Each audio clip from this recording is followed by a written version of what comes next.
Assalamualaikum warahmatullahi wabarakatuh. Pada video pertama mengenai bahan dengan kode RN49A, bahan limbah pengolahan emas dari Jawa Barat, itu kita kirimkan sampel konsentratnya hasil dari mesin konsentrat Chopperman CC versi 4 ke pemilik bahan.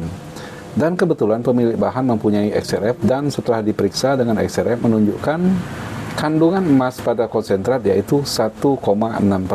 Seperti laporan pengolahan konsentrat kemarin, konsentrat ada di 1% ya dari 100%. Contoh, dari 1 ton bahan yang sama akan didapati konsentrat di 1% atau sekitar 10 kg atau 10.000 gram. Jadi dari 10 kilo, estimasi kandungan emasnya itu akan ada di 1,6%-nya dari 10 kilo. Artinya akan ada di 160-an gram emas. Tentu ini hasil estimasi dari mesin XRF. Saya sudah cukup banyak bercerita mengenai mesin XRF ini, dan kita harus hati-hati dalam memegang perhitungan dari XRF. Yang perlu kita ketahui adalah bukan masalah XRF-nya salah atau benar. XRF itu digunakan oleh hampir semua perusahaan besar dan cukup bisa diandalkan dari perhitungannya. XRF ini menggunakan sinar X yang memeriksa permukaan barang yang kita periksa itu hanya dalam ukuran mikrometer.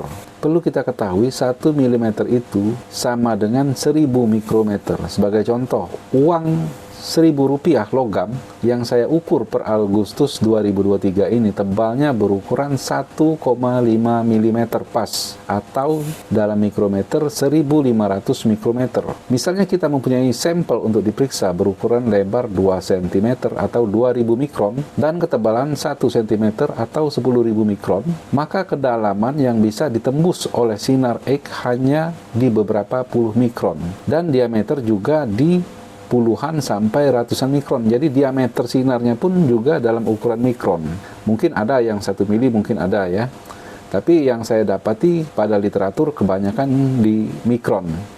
Jadi XRF itu sinarnya tidak men-scanning untuk lebarnya dan kedalamannya juga sangat terbatas ya. Jadi dia bukan men-scanning suatu bahan, tapi hanya titik ya yang berukuran beberapa puluh, mungkin ada beberapa ratus mikron. Jadi apakah para insinyur pembuat XRF ini tidak bisa melebarkan sinar pada XRF genggam? Tentu saja bisa, tetapi daya pantulnya kan artinya sangat berkurang. Jadi kalau saya pribadi mempunyai XRF, tentu saya akan memeriksanya beberapa kali dengan menggesernya misalnya 1 atau 2 mm dan membolak-balikannya beberapa kali sehingga kita dapat akumulasi atau estimasi yang jauh lebih baik. Tentu hal ini jika kita terapkan, jika kita tidak mempunyai XRF, tentu biayanya akan sangat besar sekali. Umumnya sekali mengukur atau menembak bahan dengan XRF memerlukan biaya 200-an ribu sampai 500.000 ya. Tentu 10 kali ukur saja akan menghabiskan biaya jutaan. Jika sudah seperti itu, lebih baik kita memeriksakannya ke laboratorium yang menggunakan ICP atau AAS setidaknya, seperti di Sukovindo atau BRIN. Kembali lagi ke estimasi penilaian dalam 1 ton. Ada 160-an gram emas. Nilai tersebut cukup bagus ya. Dan seandainya nilai itu pun sudah benar atau dengan kata lain kita sudah mengukurnya beberapa kali dengan XRF atau bahkan membandingkannya dengan perhitungan mesin XRF lain atau bahkan tipe mesin lain seperti ICP yang sangat sensitif, tentu pada akhirnya kita harus mengolahnya dan berapa gram yang akan kita dapati pada akhirnya dalam 1 ton.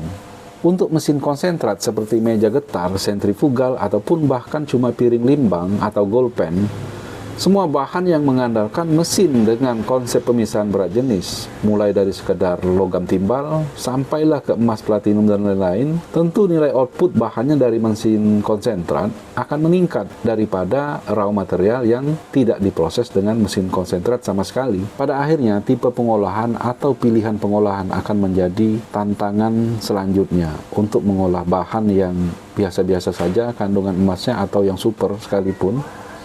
Apakah hasil kita sudah mendekati hasil penilaian mesin atau masih jauh dari penilaian mesin? Jadi demikian saja dulu video kali ini mengenai bahan tersebut dan mengenai XRF. Mohon maaf jika ada kata-kata yang salah. Assalamualaikum warahmatullahi wabarakatuh.